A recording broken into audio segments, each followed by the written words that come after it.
I see the latest whim is still going strong. Kenneth, obviously you're still locked away in your ivory tower. Are you going to honour me by giving me an answer? Are you going to honour me by giving me a question? When are you going to finish all this nonsense? What sort of a mess is this? What do you look like? I'll finish when I finish. It's a creative mess, and what was the other one? Morning. Oh. Still at it. It's a great novel. All night. You didn't come to bed at all, did you? Moses' Bake-Up went like this. Ended up in a padded cell for 3 months and came out with a religion. Look, Mother, why don't you go make a cup of tea? So his lordship's gonna make us all live in squalor while he's playing at being a failed author. I know. Well, look at the state of it. He's going to tidy it up when he gets back. Oh, well, that's good of him. And if I want to do a jigsaw? And did you last do one of those? I might get a hankering. Or Scrabble. Well, we haven't played in ages. Old paper. All musty. It won't be doing my chest any good, will it? Oh, God, this is ridiculous. I'm just going to put it in a few neat piles. That can't do any harm, can it?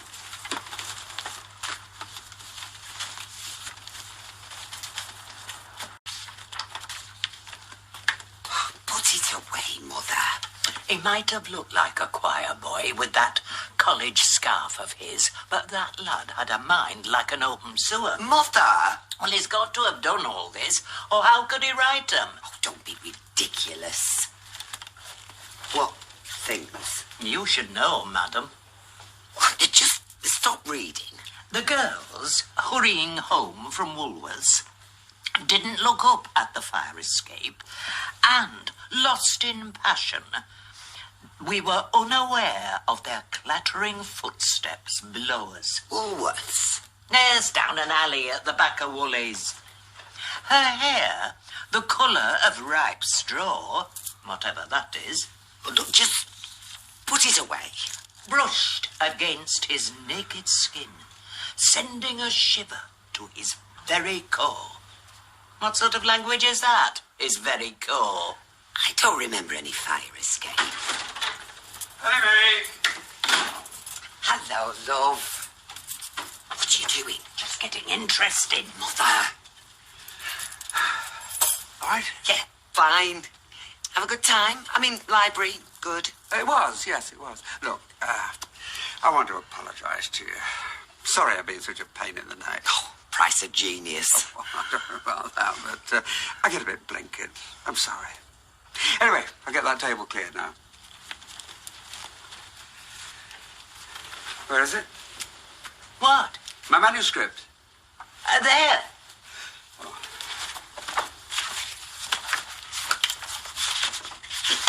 This is nothing.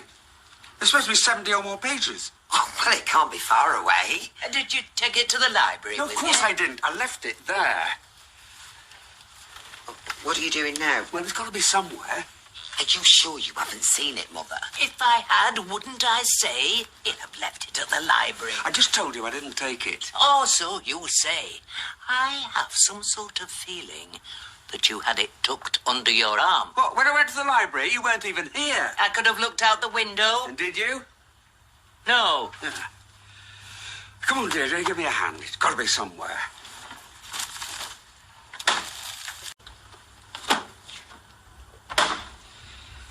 You must have known it was my manuscript when you picked it up.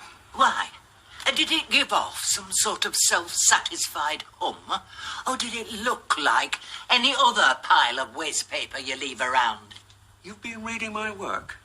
If you're wanting critical appraisal, I've got better things to do with my time.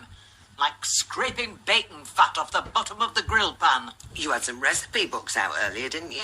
I might have had 'em out, but there isn't a single free surface to put 'em. So you tied it up. Somebody had to. Yes, but I did ask you not to. You wouldn't have put my papers out with the rubbish, would you? Oh, I'm sure not. Well, they're nowhere else, Deirdre. Look at the state he's in. A bit of fresh air'll do him good. What are you doing? You think we'll get another chance to read it? It'll be upstairs for ages yet. How can you be sure? Because I told him I'd taken some magazines up to the bathroom and that it might be in there. I've not read out like this since Peter moved to Portsmouth. Liked his smut, did our Peter? Well, you used to read Peter's books. Magazines, usually. I must admit, I never pictured you and Kenneth getting up to some of this stuff. Well, I hope you never pictured me and Ken getting up to anything. Oh, well, that's nearer the mark, if I'm honest.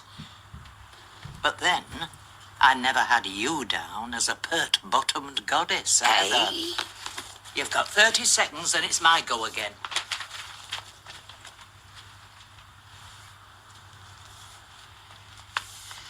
You didn't read over the page, did you? No, I struggled with one of them words. Is it Latin? Our hero has just gone back home to a marriage as stale as the breath of a 20-a-day habit wafting across the table. You found it! Oh, thank God! Where was it? This was written long before you met our Deirdre, wasn't it? Well, the original, yes, but the beauty of what I'm doing now is I'm revisiting it with 40-odd more years of life experience. Oh, and some of that experience must have been pretty painful. Well, that's life, Deirdre. It's not all a bed of roses, so where was it? Mixed up with the cookery books. Oh, such a relief. Yes, for all of us. Let's go for a drink to celebrate. Well, actually, I'd like to do a bit more work on it. Actually, I was talking to my mother. I mean, why would you want to spend your time with a fag-smoking Philistine? Deirdre, I have apologized. You haven't even begun.